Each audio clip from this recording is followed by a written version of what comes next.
Okay, all right, welcome everyone. Thank you so much for coming. So this is a panel about the JET program, the Japan Exchange and Teaching Program. So some questions for you so I can get a feel for the room. How many of you have heard of the JET program before this panel? Oh, wow, okay. Nice. How many of you are in university right now? Cool, okay, how many of you have already graduated? Let's go. Love it, love it. Okay, how many of you have already been to Japan? Okay, all right, well, love it. How many of you are on the JET program right now? Somebody's like, no, actually.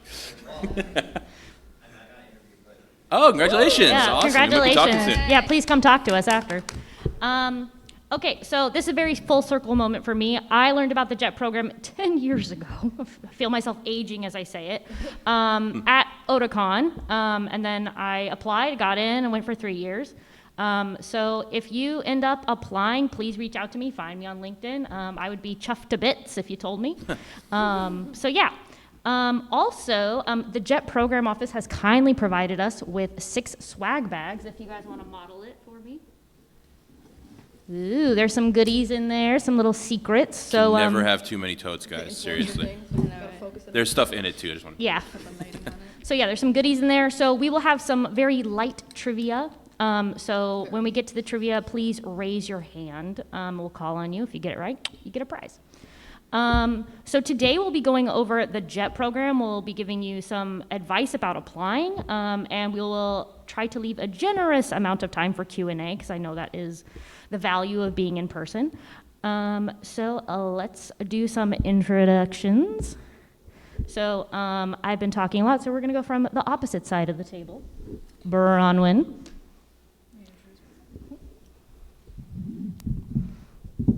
Hey y'all. So I'm Bronwyn. I was a JET in Saitama City from 2022 to 2023, so I just got back. I've been back for a few months. Yep. Hey everybody, my name's Linda. I was a ALT in Ibaraki Prefecture from 2017 to 2019, and I was a senior high school ALT teaching at an all-girls school in Mito. Are we handing off the mic? No, we're good. Good morning, everyone. My name is Juliana Kogan, and I was a CIR on the JET program from 2018 through 2021. I was placed in North Hyogo Prefecture, working in Toyoka City Hall, as well as Kinosaki Onsen, where I was working for the Kinosaki International Art Center. Hi guys, Eric Lord. I was a JET from 2008 to 2011, also very old. Also in Hyogo Prefecture in the south side, Nishinomiya City, just outside of Osaka. I worked at international school, teaching middle school and high school age students. I went to a lot of baseball games, which you'll hear about later. All right, and my name is Rachel Brisson. I was in Fukuiken. It is the land of the dinosaurs there. They have the world's 3rd largest dinosaur museum. So I was there for 3 years, 2015 to 2018, and I was in a junior high school, about 400 students. All right, now Eric's going to tell you a little bit about the definition of the JET program. Yeah, what is JET? And there were a lot of hands when we asked who'd heard of it before, so I imagine not all of this is going to be new info, but please bear with. So JET is an acronym, and when I'm explaining what it is, I like taking those in order: Japan, Exchange, and Teaching. J is the easy one, Japan, because that's where it happens. It's where you go to work and live. Exchange and teaching, they come in that order for a reason. The point of the JET program is to send people to Japan to bring their culture to Japanese people, internationalize the country at the grassroots level, learn about Japanese culture, and then come back afterwards and do stuff like this, talk about Japanese culture to people back in whatever country you happen to have come from. There's not a one-to-one exchange. There's not a Japanese person that's coming across at the same time as you. That's not how it works. The exchange is you go, you teach, you learn, you come back. The mechanism by which that exchange happens is usually, but not always, teaching. Most JETs are assistant language teachers placed in Japanese schools. There's also the CIR position, which we'll talk about a bit later, the Coordinator for International Relations, But yeah, we've got a couple bullet points to talk about what the program means specifically. It's one of the world's largest versions of this specific thing. We talked about international exchange, but the logistics of it and why you're probably here and interested is that it's a chance for you to spend a year or more living and working in a pretty cool place. Okay. All right, we have our first trivia. So get ready to raise your hands. Here we go. Who's that Pokemon?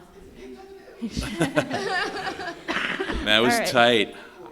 We're gonna go the sweater vest right there. Yeah. You. Who is it? That's right. It's All right, come on down, get your prize. Yeah, it should have been Pikachu. Like Photoshop, with that trick. So I chose Clefairy. It's Clefairy. I chose Clefairy because Clefairy was almost the mascot for Pokemon, and then they decided to go with Pikachu instead. So fun fact, fun trivia. I mean, All right. So next is Linda's going to tell us exactly what an ALT does. Yes, so one of the positions on the JET program that you can be is an assistant language teacher, or ALT. And 90% of JETs who are accepted into the program are going to be ALTs. So what you'll be doing as an ALT is that you'll be team teaching with a Japanese teacher of English, or JTE. So either leading the class or working cooperatively with another teacher during the class. You're also going to be motivating the students. So the students are really excited to meet you, talk to you. So it's your job to speak to them and kind of get them excited and help them practice their English. You'll also be planning and assisting and creating teaching materials under the guidance of the JTE. And then you might also be pulled into other projects. For example, English speech contests, so helping students practice their speech. You might be asked to help coach the English club, or maybe an English debate team if you're at a higher level. And also at a higher level, you might be asked to help some students practice for their English test for their entrance exams for university. Okay, great. Also, you're not a licensed teacher while you're there, so that's why you team teach with the teachers who are licensed in Japan. Yeah, that's important to note, I think. One of the questions that we get a lot, not to jump ahead to the Q&A, is do I have to be educated as a teacher to do this? Do I have to know Japanese to do this? You don't, and you don't. Any university degree is sufficient for you to go over there. Yeah. You're really being guided by the Japanese teacher as to what to do. That said, within the teaching, there's a range of responsibilities. Sometimes you're preparing lesson plans, sometimes you're putting games together, but it's not required for you to know how to be a teacher. Yeah. You'll be trained on site. Yeah, and we'll talk more about the requirements of going on JET in a little bit. Also, that picture with the bear ears, that's me and my students. So look at me, I was getting in all the filters. All right. Now Juliana will tell us about being a CIR, which is about 10% of JETs. Yes, quite rare. 皆様おはようございます。ジェットプログラムについてのセッションにお越しいただいて誠にありがとうございます。本日は少し国際交流員、つまり CIR の職を紹介させていただきたいと思います。And if you understood that, then maybe the Coordinator for International Relations position is something that may be of interest to you. So the CIR position is kind of rarely heard of in JET, but we do exist. We comprise about 10% of participants, and basically our role is in assisting Japan and Japanese society in adjusting to the changes that come to living in an increasingly developing, globalizing, and multilateral world. So we mostly work in government offices, whether this be on a prefectural or a municipal basis, but we can also be in various cultural centers or international centers. In my case, I was in an art residency center, so that means that I assisted artists, dancers, and musicians from all over the world. A lot of our work has to do with translation and interpretation, but depending on where you're placed, you can do a whole host of a lot of different things, either working in tourism, assisting a sister city relationship somewhere, overseeing cultural events, writing newsletters, and a lot more. And in some cases, you also do teach English. So with this position, it is also important to note that it does have a language component to it, whereas being an ALT, you do not need to know any Japanese coming in, although it would be nice. To be a CIR, you do need to have some functional or professional proficiency in Japanese, which is kind of defined around the N2 level on the Japanese proficiency language test, or JLPT. Okay, all right. Anyone speak Japanese? Anyone studying Japanese? Yeah, anybody speak Japanese? 日本語できる人結構いるよね。You get your N2, this is a really cool job. All right, so we got our next trivia. Ready? Here we go. What is this emoji called in Japanese? Yeah? Mario. That's right. Hey. Come on down, get your prize. Passed your interview. All right. I love you threw the hat on before you came down here. Just like, I got to get dressed up to accept my prize. All proper. So good. Of course, man. All right. So I'm going to talk a little bit about the requirements. So you have to have a bachelor's degree in any field by June 2025 because you'll leave for JET July or August 2025. You have to have citizenship from a participating country, so the US, Canada, UK, etc. This picture down here is actually from my prefecture. We had like 100 jets in my prefecture. We take a lot. But as you can see, like there's a flag from Trinidad, there's a flag from the UK. Yeah. This originally just said U.S. citizenship, and I'm like, hey, wait a minute, I'm Canadian, so we have to actually. Yeah. If you are from a different country, you do have to apply through your own embassy. You can't apply through the U.S. embassy. I applied through Montreal when I went, so. You have to have fluency in English. And there are additional requirements online, like, don't have a DUI.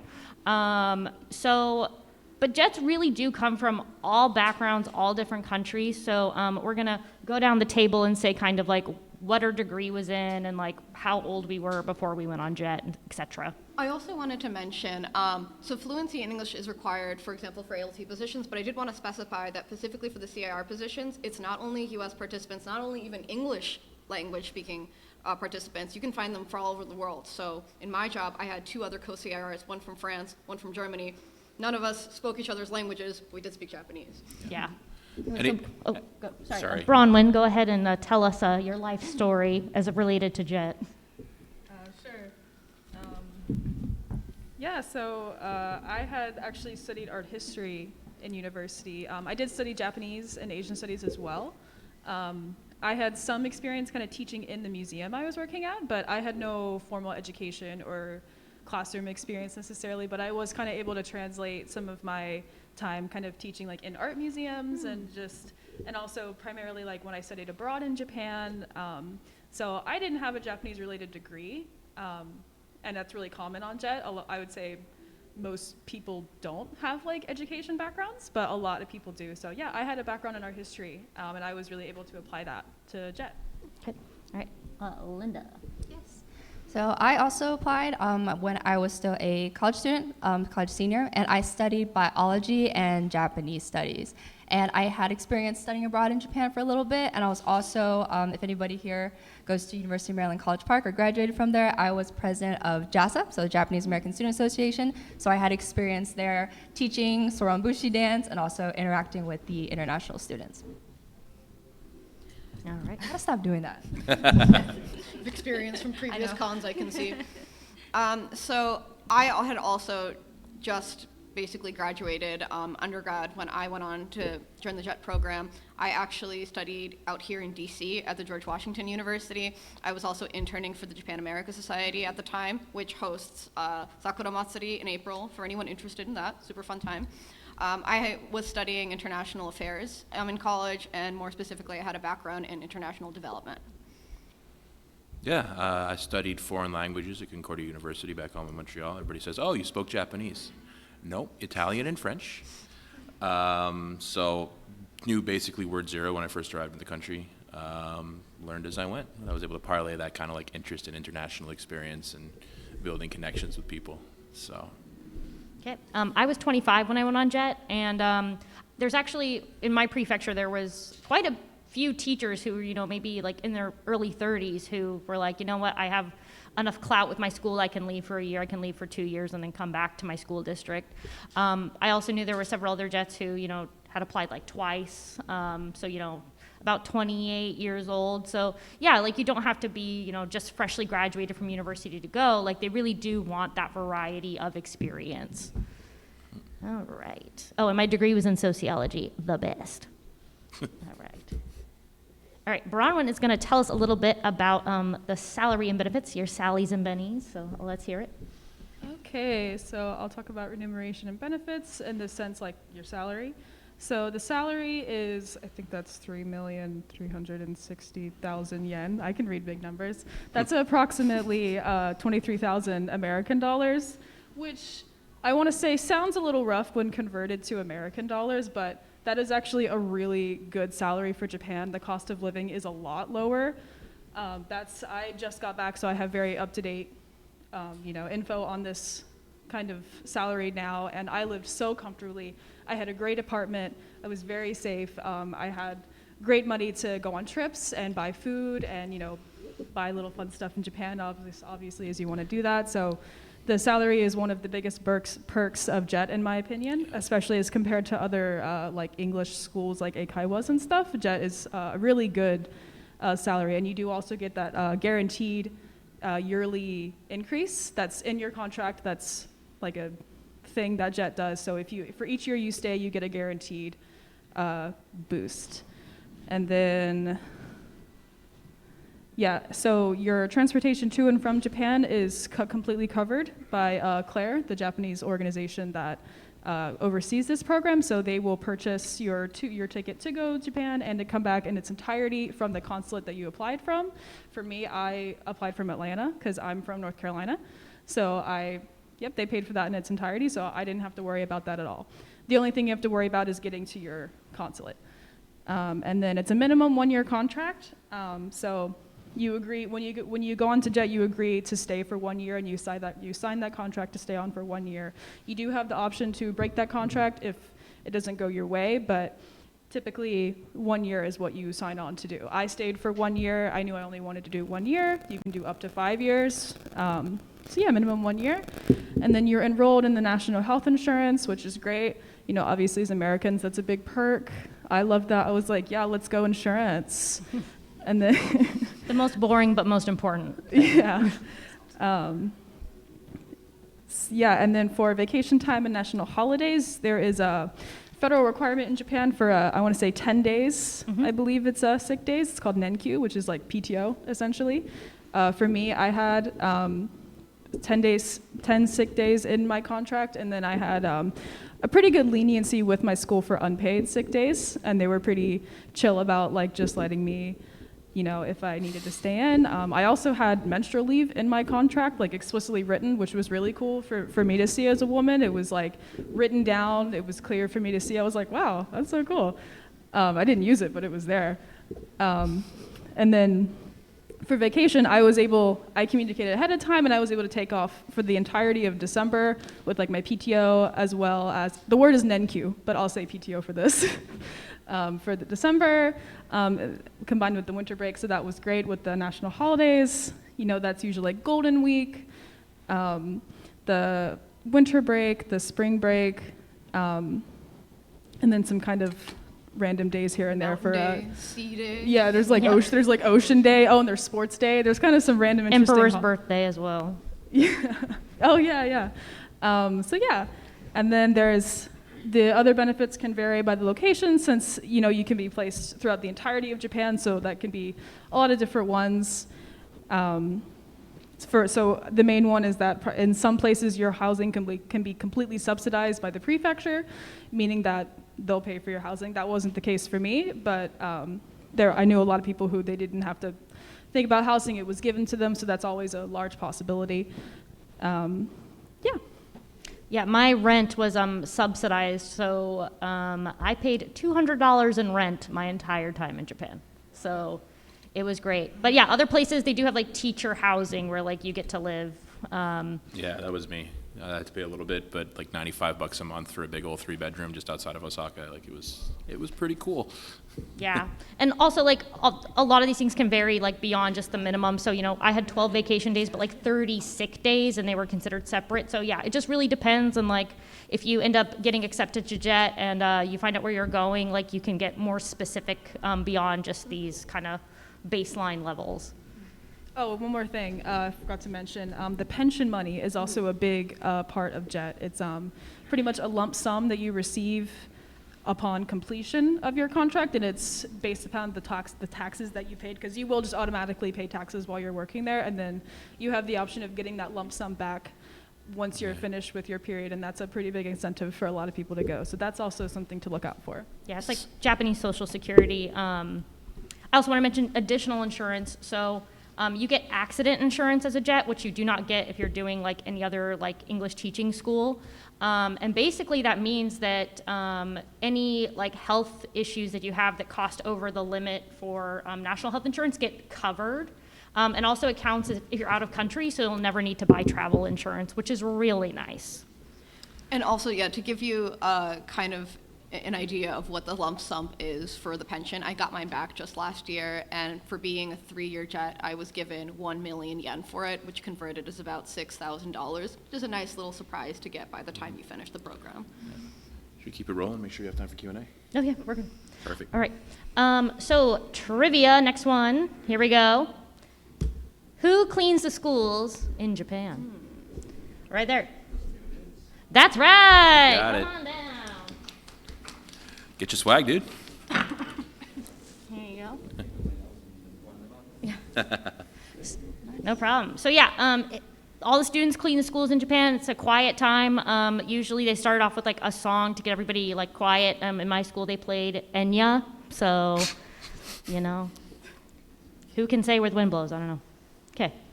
So next up, Linda's going to tell us about how to apply and the timeline. Yes.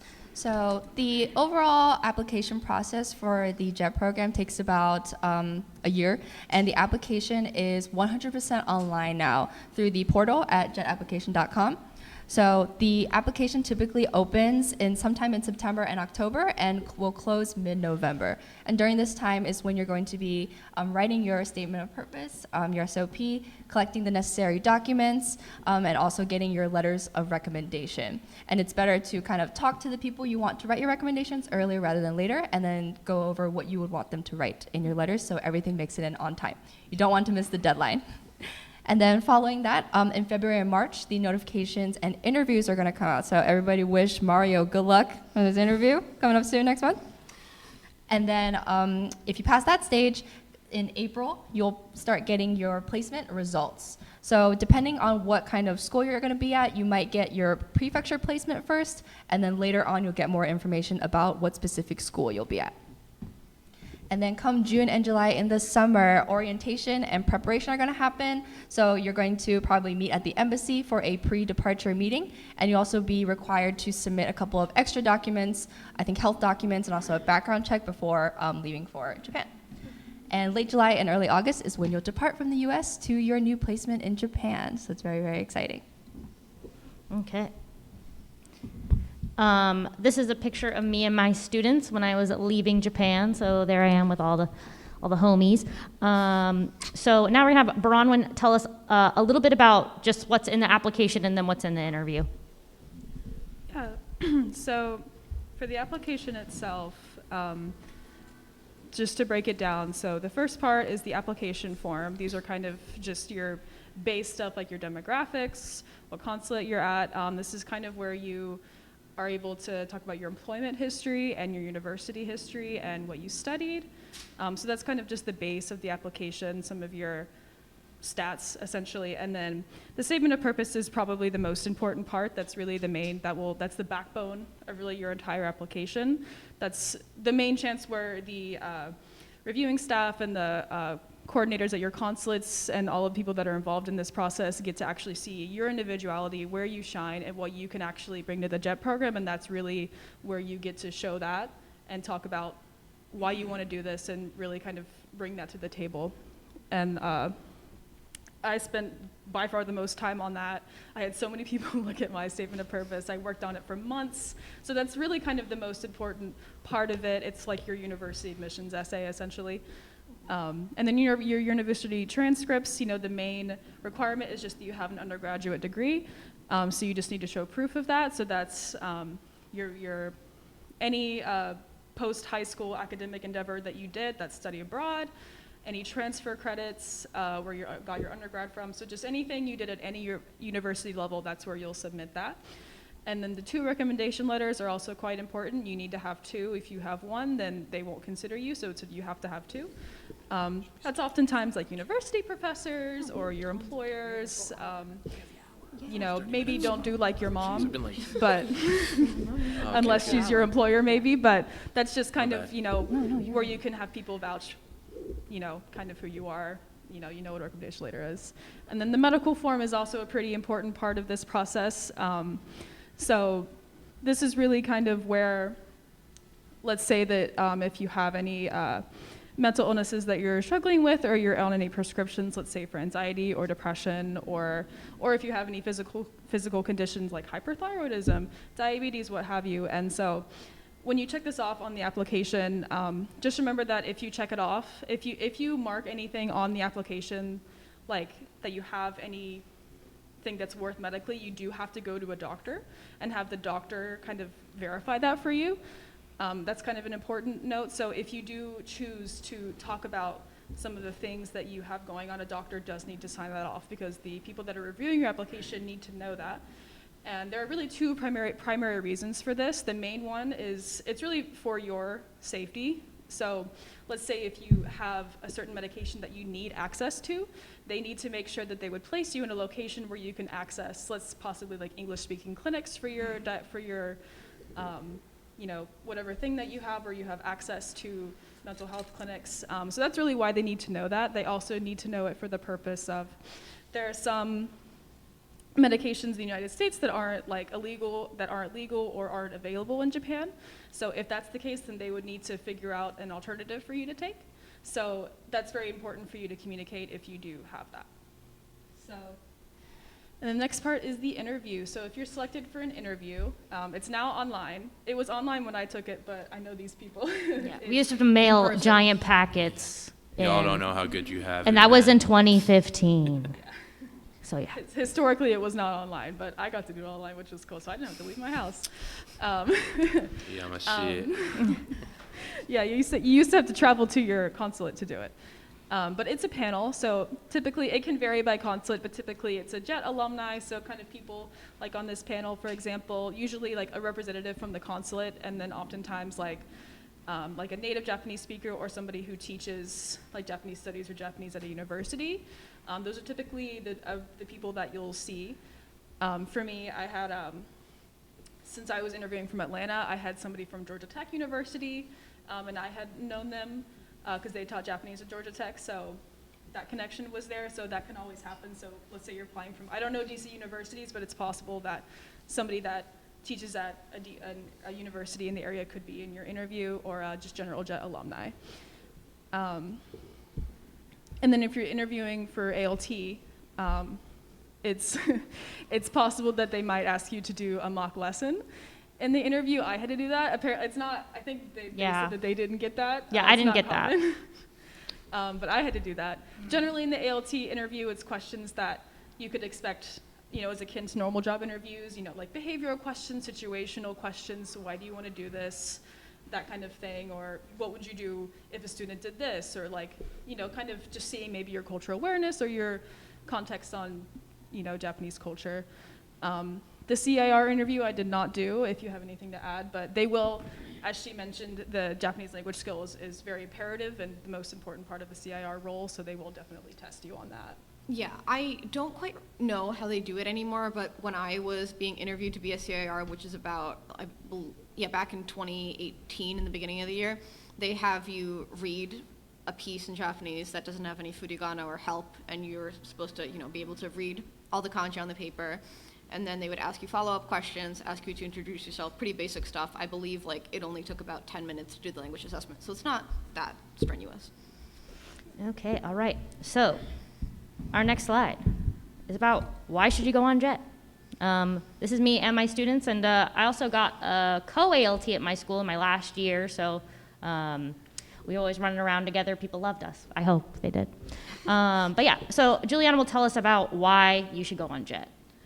Well, if anything so far hasn't enticed you yet, the fact of the matter is it's an incredibly fascinating and honestly life-changing experience. You get to go on truly an adventure of a lifetime, fully immerse yourself in a completely different culture, get outside of your comfort zone, do stuff that you never really thought you'd be doing. For me, it was like really crucial to my growing up. Honestly, it was my first time like living like truly on my own, no roommates, no family members, no friends, and I got to learn more about myself and the kind of path that I would proceed through in life.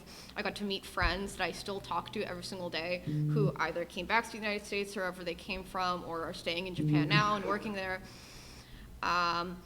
Jets are extremely well supported by the organization itself. So as Bronwyn mentioned, our kind of body that oversees us is this organization called CLARE. We're also overseen by Japan's Ministry of Education and Culture, which is called MEXT. And if you have anything from, mental health needs to just someone to talk to because you might be experiencing culture shock or homesickness, they will always support you through it. And if that's not enough, the ALT community and just local expat community, wherever you are placed, is extremely tight-knit. From my very first day, an Australian woman who I've never met before went, come over to my house, and I met her, and she's one of my very good friends till this day.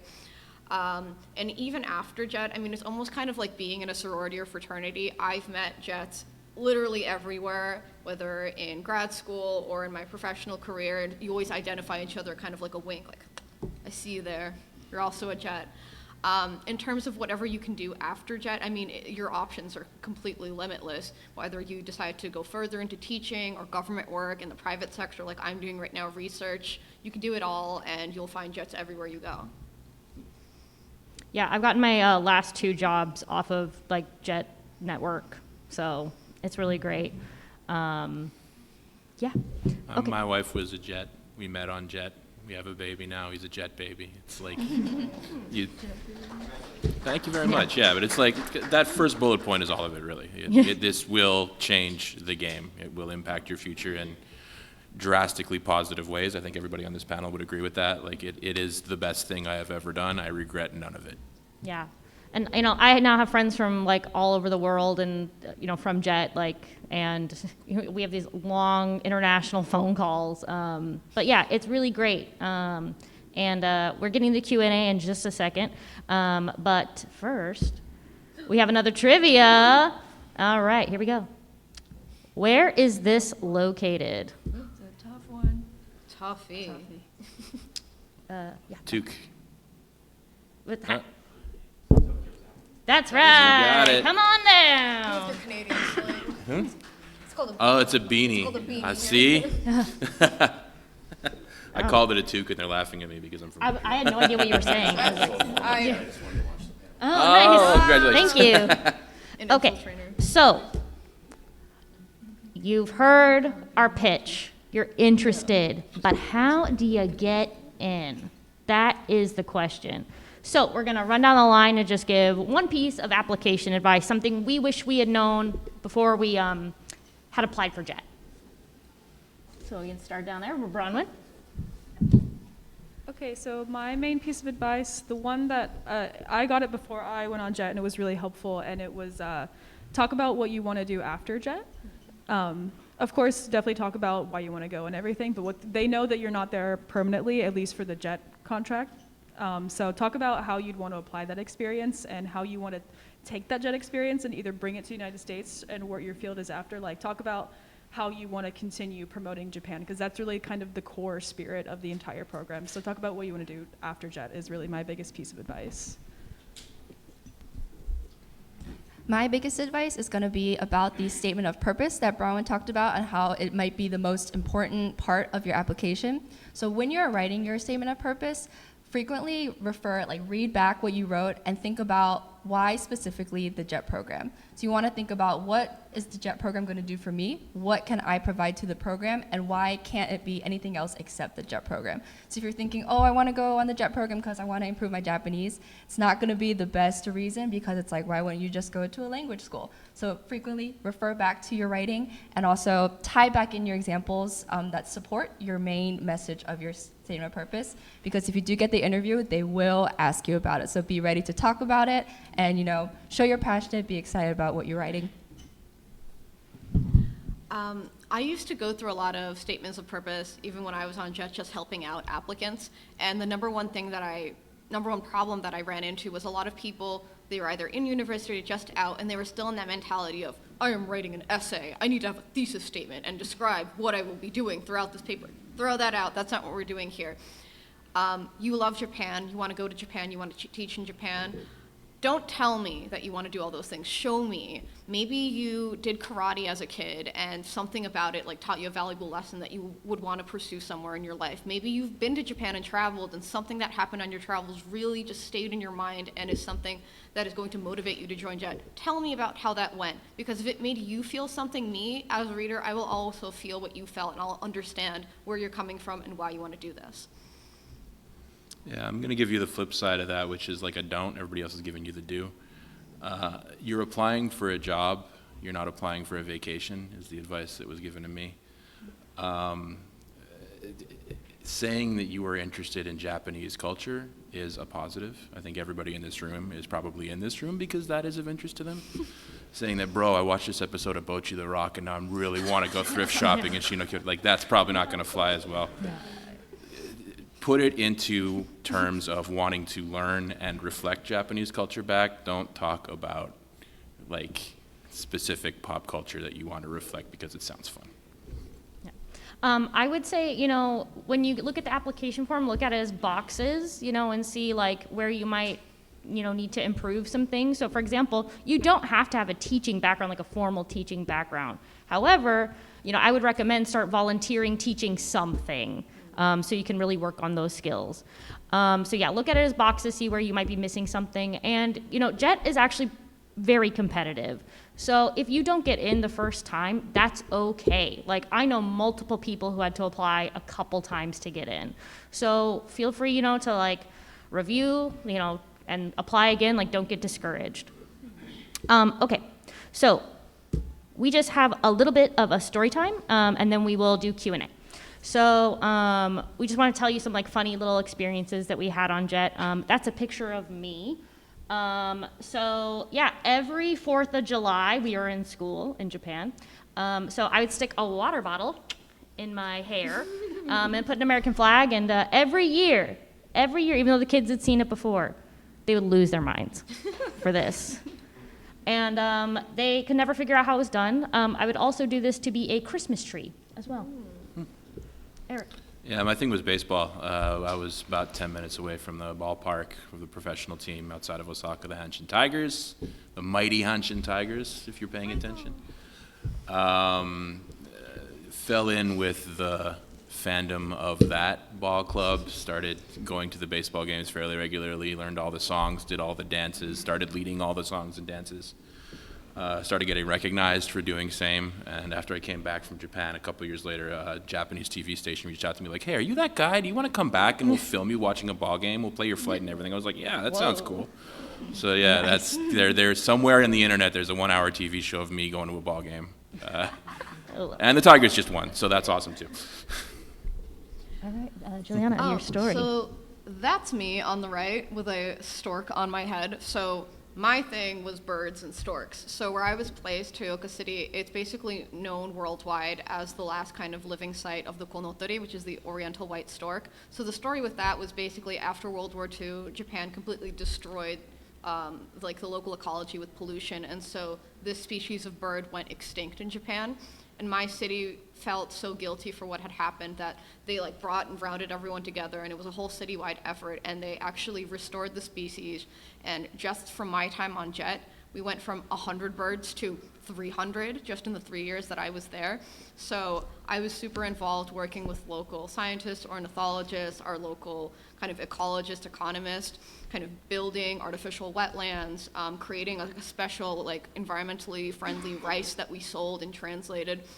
We attended various like Ramsar conventions and things, and I was just so overwhelmed seeing how positive of an impact we made, not only on restoring the species, but the local ecology, and seeing how many people even came to visit us just to like experience the nature, that I decided this is actually what I want to do with my career. So I went back to grad school and I specifically studied climate and environment studies in Asia, and I'm currently in my job helping companies with their sustainability practices. So JET truly completely changed the trajectory of my life. This isn't something I would have known that I liked and wanted to do until I went on it. So you can find out what you want to do through something very random like this. All right, Linda. All right, I have a bit of a funny story about how you might meet really, really fun colleagues when working on JET. So I had a science background, so I was placed at a super science school. So at this school, there's a special program for one class that focuses a lot on science. So as an ALT, one of my tasks was every year I had to plan a science experiment lesson in English. And I don't know if there's any bio nerds in here, but one big lesson that we learn during like the reproduction unit is that, I don't know, not gonna be inappropriate, is that sea urchin egg cell fertilization happens really quickly in 15 seconds, and it's also visible through a microscope. So Don't when worry, we're it happens to a lot of sea urchins. It's fine. Yeah. So when we're learning about that here, you know, sea urchin's kind of expensive, it's hard to get, so we just see pictures and videos, but Japan is an island. So I was talking to my science teacher who I was planning a lesson with, and he was like, oh, after work, do you want to go get some sea urchins? And I was like, sure. I thought we were going to go to the supermarket, you know, just like buy a couple. So he picks me up in the car. We drive to the ocean. He's wearing a wetsuit, and he just like jumps in the ocean and starts like collecting sea urchins. I'm sitting on the beach. It's like January, it's freezing. And we get like a huge bucket of like fresh sea urchins. So I got to use those for the experiment. And that was like so crazy, but like so fun. So you might have fun little episodes like that when you're on JET. Okay, all right, Bronwyn. What a legend. So towards the end of my stay, I was getting pretty like homesick. I was really missing like Southern cooked food and like Georgia, North Carolina chicken and stuff. So I decided to host a cowboy party at my school. And I had, because interestingly, a lot of Japanese people's perception of the American South is like cowboys.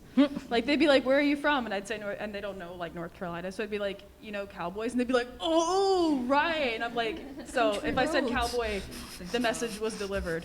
So I hosted a cowboy party, and then I found an entire like subculture, pretty much akin to like American fans of Japan, but on the other side, where it was like cowboy booze essentially.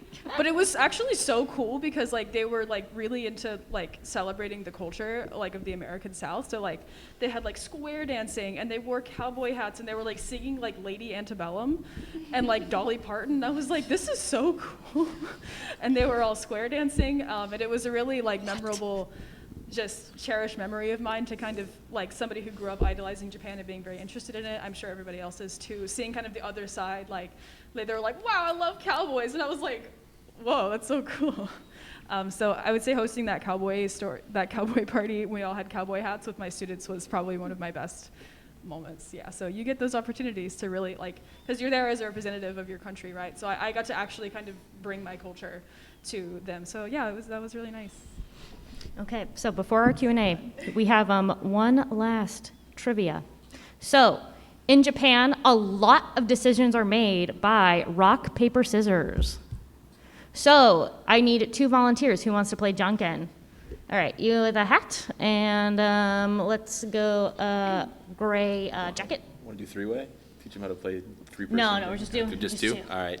Okay, Classic so Janken. Japanese Janken, same thing, but we say Sai Shogu Janken Pon, and because Juliana is our beautiful Japanese speaker, we do it for them, and you guys throw on Pon, okay? So gu is your rock. So sai sho gu, first is rock, and then you gotta do it for real this time. Janken pon.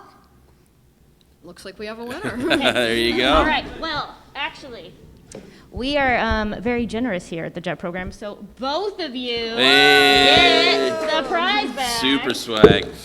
So yeah. Thank you. All right, so Q&A time. So yeah, just please raise your hands up, speak loudly for us. We are all aging.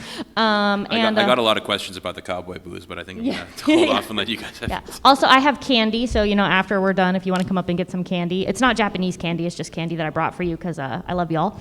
So yeah, any questions? We have about 20 minutes for questions, so shoot them off. Yeah.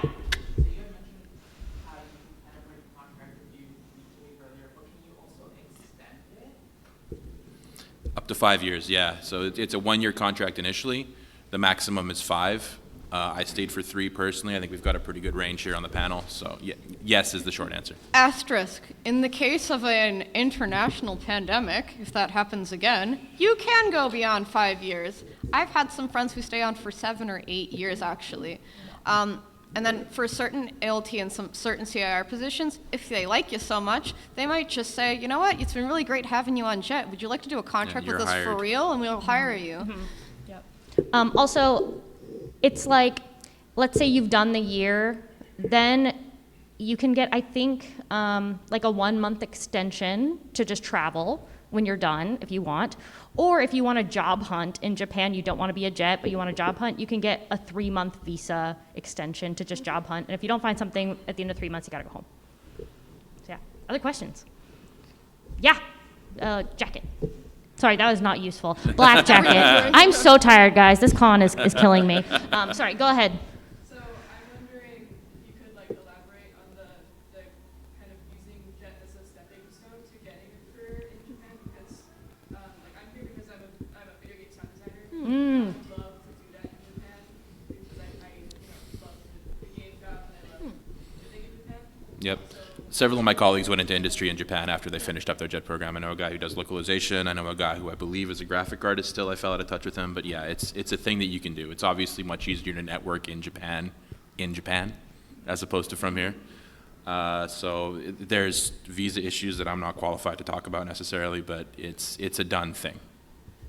I will also say we have a group that I'm actually one of like kind of the founding members of, the job listings group for JET alumni. So yeah, there's tons of jobs always getting posted, and you can, like there's lots of JET alumni who do stay in Japan. So like there's active alumni chapters that you can reach out to and kind of, ping pong your way through to the career that you want to do. But yeah, I mean, JETs, we end up all over the place. So, I'm sure that you'll be able to find like some connection there. I have tons of friends working right now from like Sony to Sega and other companies. A lot of times what will happen, it'll be a jet that knows that they're going to be offboarding. They'll just write to other jets and say, hey, anyone want my job? And then it happens. They just transfer it off. So really easy way to get your foot in the door in Japan. Red shirt. Sorry if you answered this one out, but for the 10% position who used to be Japanese, what's typically the minimum JLPT level? So minimum, they require about Nikki or N2 level. But it's not like you need to like have it on your transcript like, I have definitely taken the JLPT. Like it's easy, for example, if you're in DC, because they just offer it at Georgetown University every year, but it's hard to take the exam, so they don't actually, make you take it. Just an equivalent, which is the point of the interview process and asking you questions in Japanese and having you prove your language ability. In my case, I didn't take the JLPT ever before I joined JET because I just didn't have time for it. I took it later when I was in Japan, but it was wholly unnecessary for me to have an official thing. Mask. Yeah. So I work full time. I'm 31, and there's like I work like yearly contract positions that are due in the spring, and I'm aware that like if it's before your placement, you can like decline and you still like apply the year after. But if you see your like thing that you won't be able to, is there some sort of process for someone in my position such that I don't literally have to apply every year to see if I get my, like pretty much once I finish, once they don't want me, I want to do JET, but obviously I have to apply every year to do that. Do I just have to apply every year and then decline after getting accepted every year? That might be a question for the JET desk.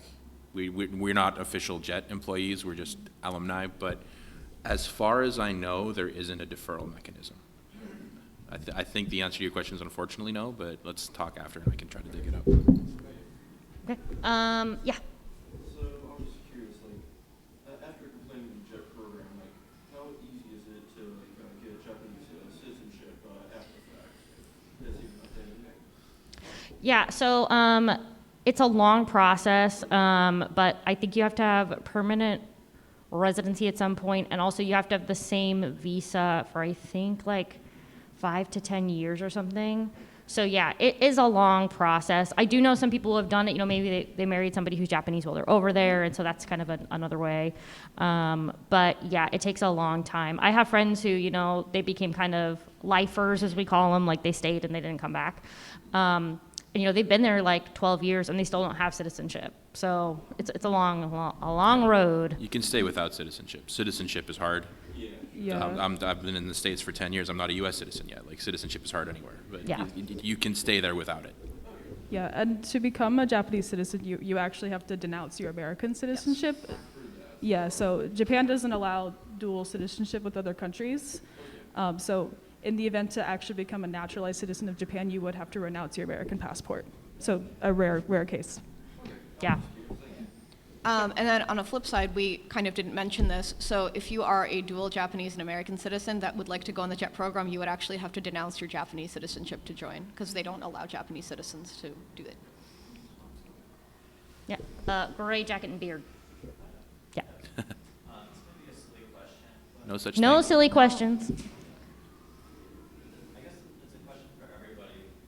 What was the biggest lifestyle adjustment when you're physically there? Because I know some of you guys are from more south of the U.S., less humidity here.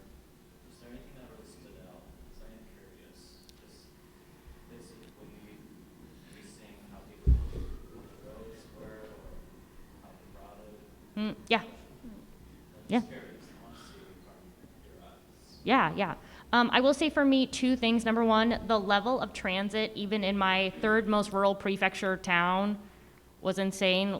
Just being able to travel so easily everywhere in Japan without a car was incredible. The other thing that was strange to me is that a lot of the city areas are very paved over and there's not grass, really. Grass is in the forest. There's not a median with grass. That was really weird to me because I'm from Virginia. I love nature, and I was just there is no grass, and there are trees that are very segmented, and where is the nature? So yeah, that was weird for me. I want to talk a little bit about living in your apartment, something that just came to mind. So central heating's not really a thing in That's a Japan, good one. and a lot of times you might get a pretty old apartment. So winters are depending on where you're from, winters might feel really, really cold. Summer is really, really hot. It gets humid in your apartment. There might be mold, there's bugs and stuff. So kind of adapting to that, not only inside your apartment, but also at your school, and also just you'll most likely be walking a lot outside. That was a lot to kind of get used to physiologically. Yeah, I kind of heard a weather undertone to your question, climatologically, but Japan is 1,000 miles long north to south. It's not a weather monolith itself. Hokkaido is very different from Okinawa. It's very different from, so it really depends on where you're placed. You can, if you are highly vulnerable to cold, elementally, you can put a placement request on your application form. It may or may not be honored. I didn't get my first placement. I loved where I was at. Ultimately, it's going to be what you make of it, but there is a very, very wide range of potential climate outcomes.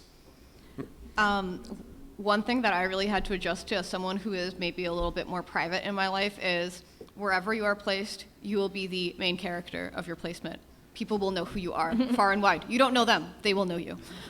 They will know where you've been and everything. I would go to the supermarket over the weekend and at work the next day, they'd be like, we saw you there. We saw that you bought yogurt. Do you eat yogurt for breakfast? And I'm like, that's really weird that you know Do all that. Americans eat yogurt for breakfast? Does America have yogurt? I would have to be on news broadcasts sometimes for my job, and I'd go to Osaka or somewhere that is nowhere near where I'd live, and as I was buying a scarf or something, I'd be like, were you that girl on TV? So that gets to be a lot Suddenly sometimes. have a southern But accent. embrace your, not 15 minutes, your year-long moment of fame. Going off of that, if you're hanging out with another jet after work, be prepared for dating rumors. Yeah. Yeah. Yeah. My favorite is sensei, boyfriend. And so I would tell them, I'm like, I have a boyfriend. They'd be like, huh? And I'd be like, it's President Obama. And then they would, and then they would fly off. So yeah. All right, great question. Other questions? All the way in the back. Yeah. And then Mario. 私は英語好きで、そう、数学先生大丈夫ですか？数学はいけないんですよ。英語しかないんだわ。You cannot unfortunately be a math teacher. There may be at your school a math. Kind of. Hmm? You can Yeah. help out kind of other Yeah, like I subjects. was the assistant softball coach when I went over there. Like there are opportunities to get involved outside of the specific English classes that you'll be teaching. You won't be like formally an assistant math teacher. I will also say that sometimes you can sit in on classes sometimes. And the other thing too is that, you know, if you go on JET and you like living in Japan, but you maybe want a slightly different teaching job, there are international schools. And there's also like universities that will hire Americans. So yeah, there's other options like once you're there and if you want to continue on. Next is Mario. I used to work in elementary schools here in the States for a few years. Uh-huh. In terms of like teaching there, I know the placements vary from like young to high school. Mm-hmm. What's like a typical week for like a JET, like ALT, like normal like 5 day? Yes. I'm gonna let other people answer this first. I feel like everybody's gonna have a wildly different answer to this question. Yeah. Yeah, so it really, really depends. The contract is supposed to be about 35 hours. And if somebody's like trying to get you to work way more overtime, I would say put your foot down on that. But yeah, I mean, some people have visiting schools where, you know, 2 days a week they drive out to the boonies and go to an elementary school, but the rest of the week they're at a junior high school. I just had one school, and I really liked that because I didn't have to like get a car. Also, I forgot to mention this earlier, Japan and America have parity with driver's licenses. So you can drive for 1 year on your American driver's license when you go to Japan. With an IDP. You just have to go to like get that signed over and everything. After that, you have to take the driving test. Well, unless you're lucky and you're from Maryland. Yeah, Maryland. You don't have to take the international driving test. You can just go take your butt to the driver's center and be like, give me a Japanese license, please. And they'll be like, here you go. And this happened because a JET alumni ended up working for the Department of Transportation, and she's from Maryland, and she brokered that. So, you know, you could be her for, you know, yeah. That's a great little fact. Yeah. I had no idea Yeah. that was true. Yeah, I think Trisha is her name or something. But yeah, you could do that for us. You know, you could do that if you go on JET. Brokered the Yeah. peace. But yeah, Mario, like to fully answer your question, I'm gonna call you Mario. I apologize. I will get your real name afterwards, but it really, really depends. There's a very, very wide range of like I was at one school. I taught maybe 3-4 classes a day, which is a pretty solid workload. I had colleagues who worked at 5 different schools, one every day of the week, full classroom load every day. They were very tired all the time. I had colleagues who worked at one school and had maybe 1 to 2 classes a day, if. So like usage really depends on your relationship with your school or schools and your language teacher. There's an acronym for this on JET that we are not supposed to say. I'm going to say it. Every situation's different. ESID. ESID. You'll find out when you get there, if you get there. Yeah, but make sure, you know, overall, though, like the base contract should be followed. Absolutely. Other questions? All the way in the back. It sounds like you answered this earlier, but pertaining to joining the program, how would you say, how would you, I guess, gauge your work-life balance?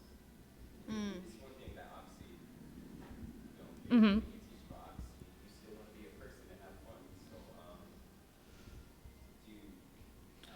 does the program help with that? Or is that more of a personal thing? I don't know of anybody who felt, and feel free to weigh in, guys, but I don't know of anybody who felt overworked. I did feel overworked. CIR, right, different. I worked in a city hall office, so I had to do overtime like damn near every single day. I did get paid furikyu or daikyu, which is like you get time off for the amount of hours you took off, which helped out because I basically accumulated enough leave by the time I was done that I quit working in July, and your contract ends at the end of August, and I just chilled for a month and traveled because I had so much PTO saved up. But yeah, it really depends. For my position, like they were like, we have a broadcast that starts at 6 in the morning, be at the office by 4. And it's like, well, gotta go to work in the middle of the night. So it really depends. Sometimes you can put your foot down, other times it's like, No, that's your job. Yeah, that's a good, thank you for clarifying. We'll qualify. I don't know of any ALTs, any assistant language teachers who felt overworked. Yeah, I mean, necessarily. sometimes in the high schools, they can make it really intense, but again, I would say put your foot down. I will say in Japan, every month except June, there's a national holiday. So, like, you'll get at least one extra day off a month. And then, like, their holidays pretty much match up with, like, New Year's, and, like, Christmas. So, like, that's pretty easy. But, yeah, it just really depends. I will also say there are certain seasons that are busier. So, for example, if you have an English club, you might have to stay late some days. Or usually there's, like, a speech contest for junior high school and sometimes high school. And so during that time, like, I was working overtime every day, you know, working with my student, getting them ready. And then after that, then I could take all the half days that I'd built up from the overtime. We've got time for a few. I mean, we're going to go over, but I ain't leaving. think I we know, have someone I- in the front row.